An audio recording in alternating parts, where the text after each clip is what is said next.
अल्हम्दुलिल्लाह अल्हम्दुलिल्लाहि वकफ़ा वस्सलातु वस्सलामु अला सय्यिदिल अंबिया अम्मा बाद औज़ु बिल्लाहिस समीइल अलीम मिनश शैतानिर रजीम बिस्मिल्लाहिर रहमानिर रहीम। हर किस्म की हम्दो सना अल्लाह ताला की ज़ात वाला सफ़ात के लिए, जो सारे जहानों का खालिक व मालिक और परवरदिगार है, और लाखों करोड़ों दरूद व सलाम रसूलुल्लाह सल्लल्लाहु अलैहि वसल्लम की ज़ात पे, जो जिनको अल्लाह ताला ने सारी कायनात का सरदार और सारे नबियों के इमाम बनाया। आज हम रसूलुल्लाह सल्लल्लाहु अलैहि वसल्लम की ज़िंदगी की आखिरी बहारों पर गुफ्तगू करेंगे। जब अल्लाह के दीन की दावत मुकम्मल हो गई और अरब की नकेल इस्लाम के हाथ में आ गई, तो रसूलुल्लाह सल्लल्लाहु अलैहि वसल्लम के जज्बात और एहसासात, अहवाल व ज़ुरूफ़ और गुफ्तार व करदार से ऐसी अलामात नमूदार होना शुरू हुई जिससे मालूम होता था कि अब आप इस हयात मुस्तआर को और इस जहान फ़ानी को इस जहान फ़ानी के बशिंदगान को अलविदा कहने वाले हैं। मसलन आपने रमज़ान 10 हिजरी में 20 दिन का इत्काफ़ फरमाया, हालांकि अल्लाह के रसूल सल्लल्लाहु अलैहि वसल्लम इससे पहले हमेशा ही 10 दिन का इत्काफ़ फरमाया करते थे।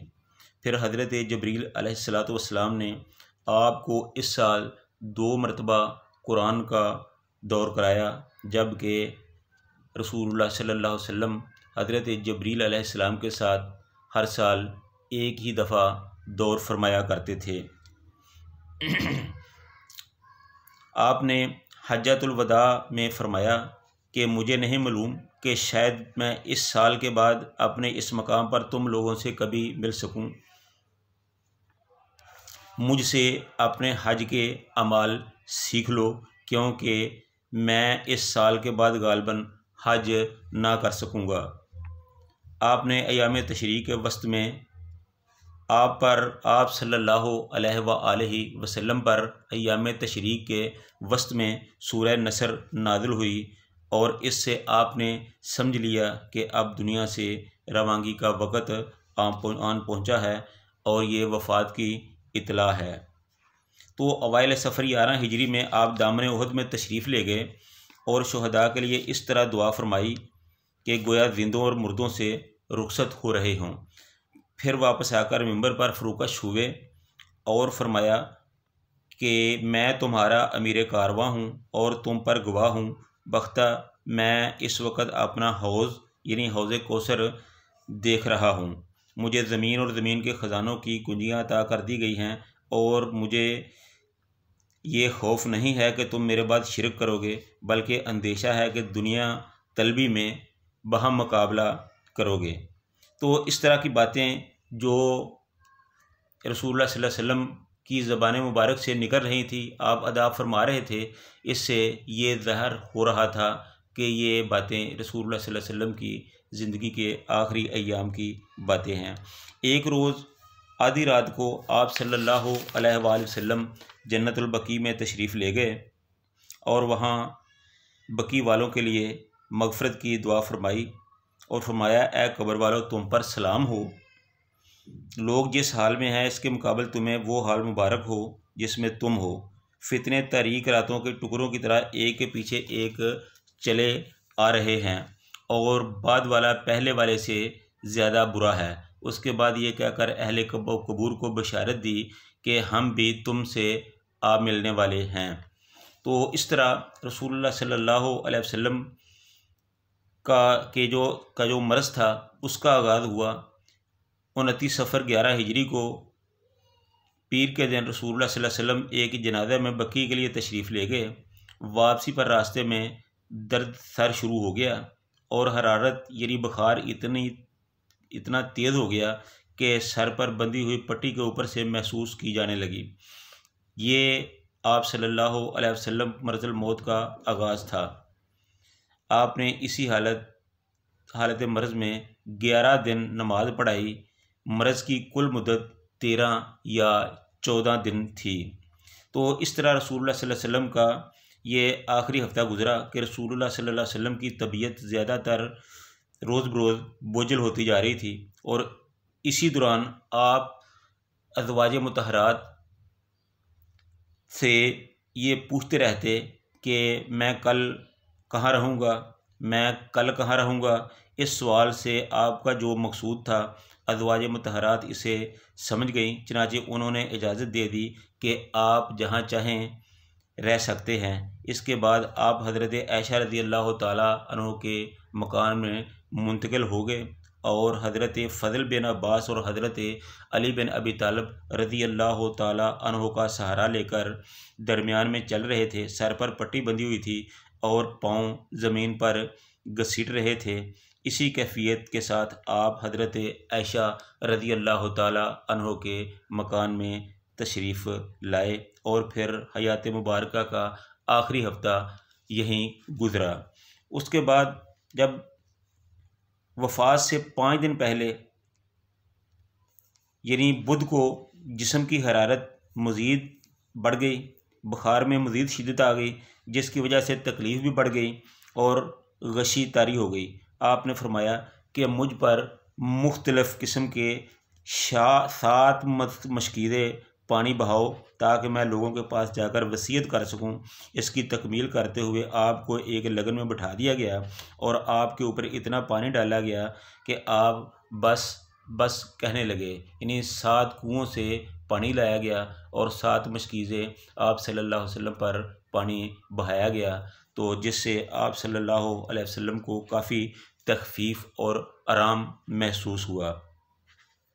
तो आप सल्लल्लाहु अलैहि वसल्लम मस्जिद नबवी में तशरीफ़ ले गए।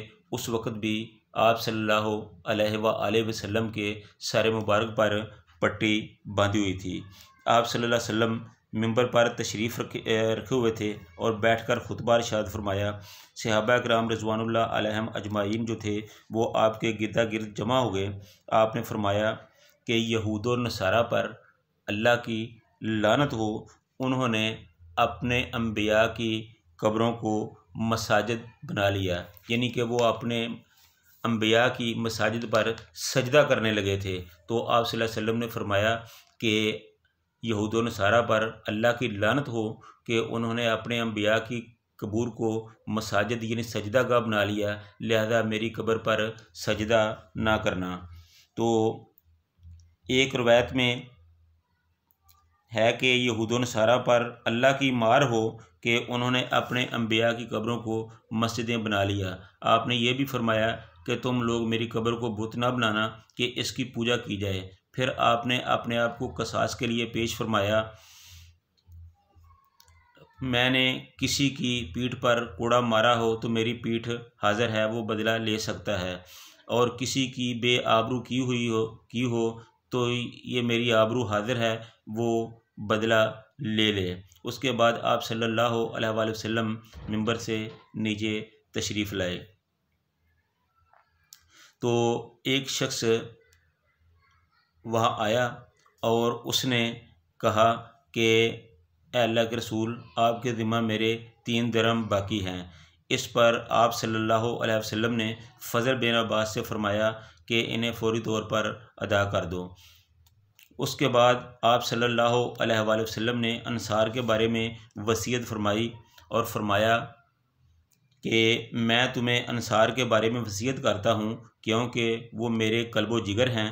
उन्होंने अपनी ज़िम्मेदारी पूरी कर दी मगर इनके हकूक़ बाकी रह गए, लिहाजा इनके नेकोकारों से कबूल करना और उनके ख़ताकार से दरगुजर करना। एक रवायत में है कि आप सल्लल्लाहु अलैहि वसल्लम ने फरमाया कि लोग बढ़ते जाएंगे और अंसार घटते जाएंगे, यहाँ तक कि खाने में नमक की तरह हो जाएंगे। लिहाजा तुम्हारा जो आदमी किसी नफ़ा और नुकसान बचाने वाले काम का वाली हो तो वो इनके नेकोकारों से कबूल करे और उनके ख़ताकारों से दरगुजर फरमाए।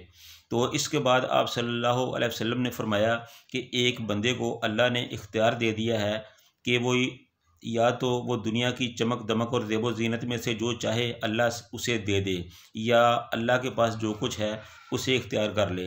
तो उस बंदे ने अल्लाह के पास वाली चीज़ को इख्तियार फरमाया है। तो हज़रत अबू सईद खुदरी रज़ी अल्लाह ताला अन्हु फरमाते हैं कि ये बात सुनकर हज़रत अबू बकर सिद्दीक़ रज़ी अल्लाह ताला अन्हु रोने लगे और फरमाया कि हम अपने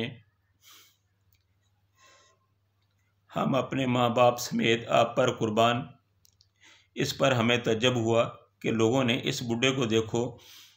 ने कहा कि इस बूढ़े को देखो कि रसूलुल्लाह सल्लल्लाहु अलैहि वसल्लम एक बंदे के बारे में ये बता रहे हैं कि अल्लाह ने उसे इख्तियार दे दिया है और ये आदमी इस बात को सुनकर रो रहा है। लेकिन वो फरमाते हैं कि हमें बाद में पता चला कि हज़रत अबू बकर सिद्दीक़ रज़ी अल्लाह ताला अन्हु ये सही समझे थे कि ये अल्लाह ताला के रसूल सल्लल्लाहु अलैहि वसल्लम ने अपने लिए ही ये फरमाया था। तो ये रसूलुल्लाह सल्लल्लाहु अलैहि वसल्लम की ज़िंदगी के आखिरी लम्हात थे। तो इसके बाद जो कुछ बाकी बातें हैं वो इंशाअल्लाह हम अपने आइंदा प्रोग्राम में करेंगे। अल्लाह ताला हमें रसूलुल्लाह सल्लल्लाहु अलैहि वसल्लम के उसवे हसना पर चलने की तौफीक अता फ़रमाए। व आखिरु दावाना अनिल हम्दुलिल्लाहि रब्बिल आलमीन।